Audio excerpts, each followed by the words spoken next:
This is only going to keep getting more interesting as we look at this series of impacts. This is the part 4 of this great series, and we're looking at the lives of those who've passed on, who made positive impact on earth while they were alive, and as they've passed on, are still making positive impact.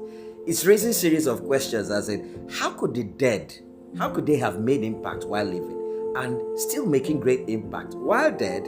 And those of us that are still alive, what are we doing with ourselves?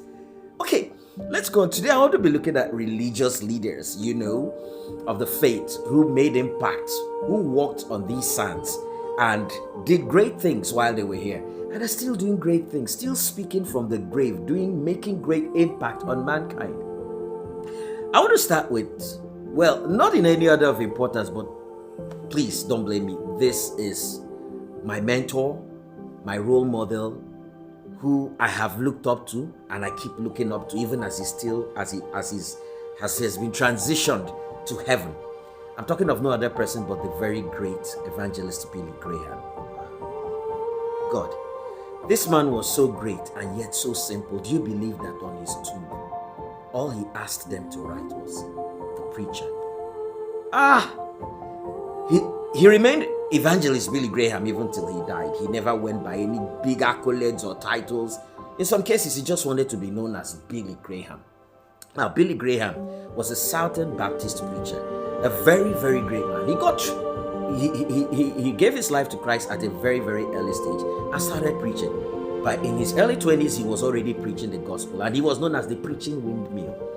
He was so great that at the early stage, he started pulling crowds. Great revivals broke out through him. Very great revivals. And how did this all start? It all started by him hearing of a great preacher of his time.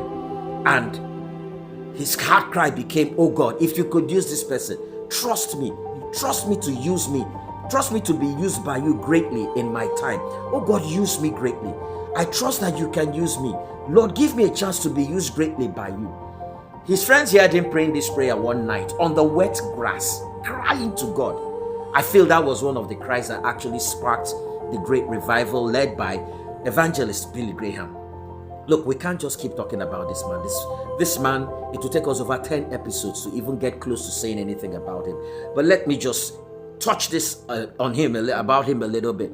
Now, Billy Graham was the greatest evangelist ever known. I don't care by which standards it's measured, but it was so clear. This man preached to more crowds than Christ. I'm sorry to say this, than Christ in his lifetime and all the disciples and apostles combined. He has taken more pictures than any celebrity, met more heads of state. He has ministered in the inauguration services of several American presidents. I don't know who has done this. And he was the founder of the BGEA, the Billy Graham Evangelistic Association. This is a very vast association. This association has touched several lives across several decades in several countries. The effects of the BGEA is still being felt greatly till today. BGEA has its tentacles everywhere across the globe in evangelism. Billy Graham has spearheaded the greatest evangelism of our time. He remained steadfast in his message, and one unique feature of Billy Graham was the simplicity of his messages.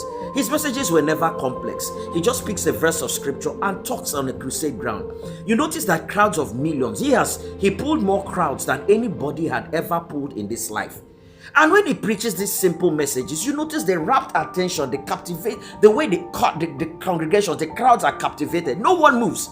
He could just pick John 3:16 and discuss John 3:16 for 45 minutes, 1 hour on a crusade, and you see everybody lost. And when he makes his altar calls, I remember, you could give your life from Christ. Those of you this way, that way, you could all come down. There's enough space at the foot of the cross, and you see millions giving their lives to Christ.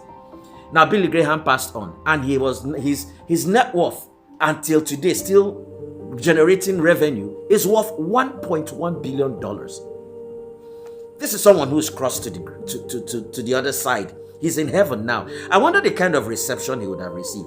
And to show you that this man was so great and that his impact is still being felt, his son, Franklin Graham. Franklin Graham is just following his father's footsteps. As a matter of fact, if you see Franklin, if you watch Franklin, if you listen to Franklin, you're seeing Billy Graham. He's just like his father. Franklin Graham runs the Samaritan Purse, which is actually responsible for a lot of, charity work and so on across the globe. I think, and I know full well that Franklin is now heading the BGEA.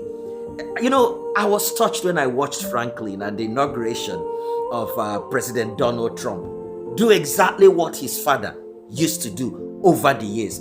That is what we call impact. You're gone, but your seeds have grown to become great trees and are still fruiting. These men have done great and mighty things. I mean, wherever he is, this is a general, and like I said, I wonder the kind of reception he would have received in heaven. The next person that comes to my mind is another evangelist, very, very, very great evangelist, and I mean, he did so much, and I'm talking of no other person than Reinhard Bonnke, evangelist Reinhard Bonnke. This is a German evangelist that had a vision of a blood-washed Africa, and from that day, he never rested with that vision. He brought this vision into Africa. I think that was from 1967 or in the 60s. And his passion was Africa, to see Africa saved. And do you know that by the time Reinhard Bonnke had died, he had won a total of 79 million souls in Africa. My ears. 79 million souls had been won to Christ from Africa through the ministry of Reinhard Bonnke. Reinhard Bonnke, he was the head of the CFA and Christ for All Nations ministry, evangelistic ministry. And he wrote this very great classic called Evangelism by Fire. He was radical in his preaching. He was straightforward. He dealt with evil powers. Sometimes I imagine a German coming to Nigeria, dealing with witchcraft, dealing with the sorceries in Africa, and all kinds of things. Great miracles were witnessed in this man's programs. Very great miracles. I can't go on. I don't know why I should have started with these two great men. This man, I think I should run a very, very complete series on them because, 10 series, like I said, or 10 episodes will not be enough to talk about these great men. Reinhard Bonnke did so much for Africa, and when he had died till now, he's still generating $4 million in revenue. This is someone who has gone. Reinhard Bonnke kept preaching till his last moment, even when he was frail and had been eaten up by illness. He was still preaching. He was still carrying out live videos on Facebook, social media, and so on. Wow, these men were just so great. These men were just so great. Christ for All Nations is still very active. As a matter of fact, still getting more active. I think it's the Daniel Kolenda that seems to be running. I hope I got the name right. And they're still carrying out these massive crusades on Africa. Please, we're continuing this series. It's a lengthy series. We're still going to be running this. So please follow me on my YouTube channel, Kingsley Orji TV. Please just go there now and subscribe. I need your subscription. Your subscription on my YouTube channel will help me so much.